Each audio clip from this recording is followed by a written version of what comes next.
एक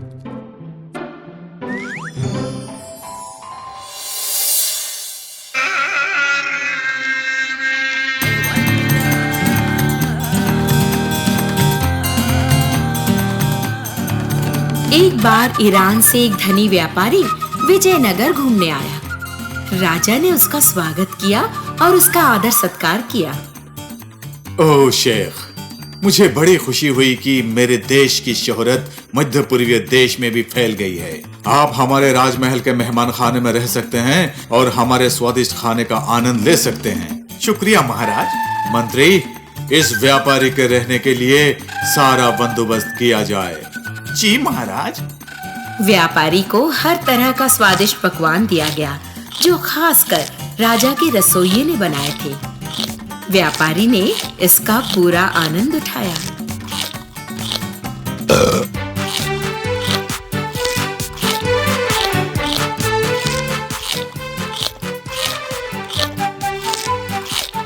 साहब, ये एक खास मिठाई है जिसका नाम है रसगुल्ला। ये हमारे महाराज की पसंद का एक पकवान है। मैंने इसे आपके लिए बनाने में खास ध्यान दिया है। चख के देखिए ना। ये रसगुल्ला मुझे नहीं चाहिए। इसके बजाय इसे बनाने की असली तरीका मुझे बताएं। राजा का रसोइया परेशान हो गया। उसे रसगुल्ले की बुनियाद के बारे में नहीं मालूम था। राजा के रसोइये ने ये बात गुप्त रूप में राजा को बताई। क्या रसगुल्ला की असलियत? मैंने अपने जीवन में रसगुल्ले की असलियत न कभी सुनी न कभी देखी है। मैंने भी नहीं सुनी महाराज। शेख हमारे राज्य का शाही मेहमान है और ये हमारा फर्ज है कि वो जो भी मांगे वो हम उन्हें दें। ठीक है, तुम जा सकते हो। मैं अपने दरबारियों से रसगुल्ला की असलियत के बारे में पूछूंगा।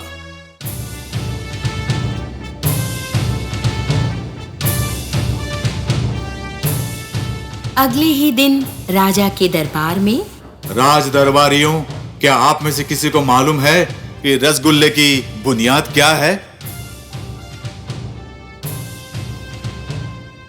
क्यों तुम लोग हंस रहे हो?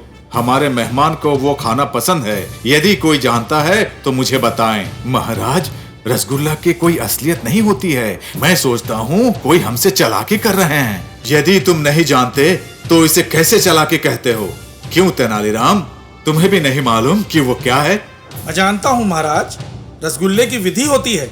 मैंने उसे देखा है। तेनाली, झूठ की भी हद होती है। तुम्हारे ये शब्द बड़ा अजीब है।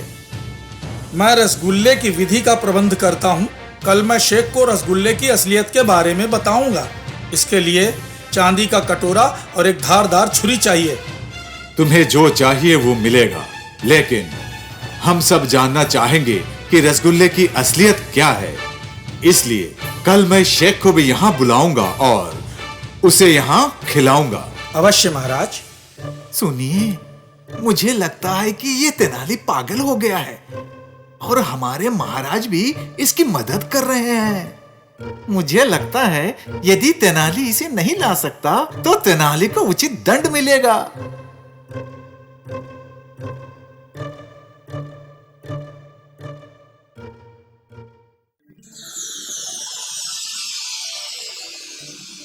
अगले ही दिन राजा के दरबार में राजा उस व्यापारी के साथ आया और अपने सिंहासन पर बैठ गया।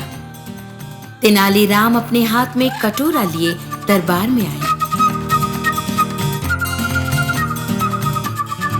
उसे मलमल के कपड़े से ढका गया था। तेनालीराम जी। रसगुल्ले की असलियत क्या है? पहले मुझे देखने दो।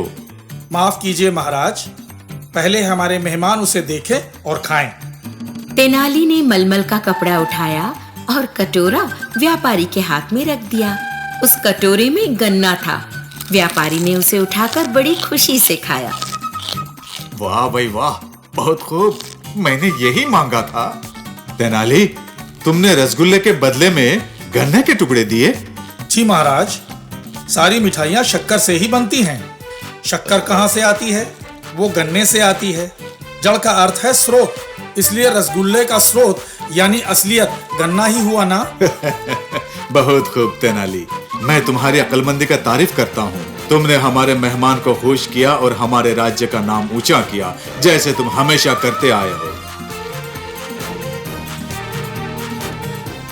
प्यारे बच्चों, मेहमान नवाजी यानी अतिथि सत्कार बहुत अच्छी बात है।